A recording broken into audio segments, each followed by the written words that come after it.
Hi అండి, అందరికీ నమస్తే. నేను మీ డైటిషియన్ నవ్వేన్ మాట్లాడుతున్నాను.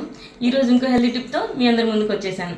అదేంటంటే చాలామంది ఆడవాళ్ళు ఫేస్ చేసే ప్రాబ్లం ఏంటంటే యూరిక్ యాసిడ్ ఎక్కువ ఉంది బ్లడ్లో అని ఇబ్బంది పడుతూ ఉంటారు. యూరిక్ యాసిడ్ అనేది బ్లడ్లో ఉండిద్దండి. అయితే ఆడవాళ్ళు ఈ ప్రాబ్లమ్ని ఫేస్ చేస్తూ ఉంటారు.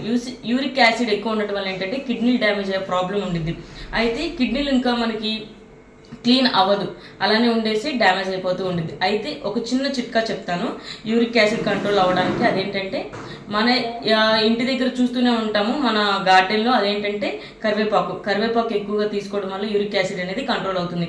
ఎలా తీసుకోవాలంటే మార్నింగ్ పూట మీరు కరివేపాకు పొడి ఒక స్పూన్ 2 స్పూన్స్ కానీ తినడం కానీ, లేకపోతే మధ్యాహ్నం పూట లంచ్లో కానీ, లేకపోతే మేము అలా కరివేపాకు పొడి అలా డైరెక్ట్గా తినలేము అనుకున్న వాళ్ళకి ఏంటంటే కొంచెం గోరువెచ్చని నీళ్ళలో కొంచెం కరివేపాకు పొడి కలుపుకొని హనీ కలుపుకొని తాగడం వల్ల ఆరోగ్యానికి మంచిది. యూరిక్ యాసిడ్ అనేది కంట్రోల్ అవుతుంది. ఎందుకంటే కరివేపాకులో విటమిన్ ఏ, విటమిన్ సి అని యాంటీ ఆక్సిడెంట్స్ ఉంటాయి. విటమిన్ ఏ అంటే కంటి చూపు కూడా మీకు బాగుంటుంది. విటమిన్ సి అంటే చక్కగా ఫేస్ అనేది గ్లోయింగ్గా ఉంటుంది. కాబట్టి యాంటీ ఆక్సిడెంట్స్ అంటే మన బాడీ అన్నిటికీ మంచిది.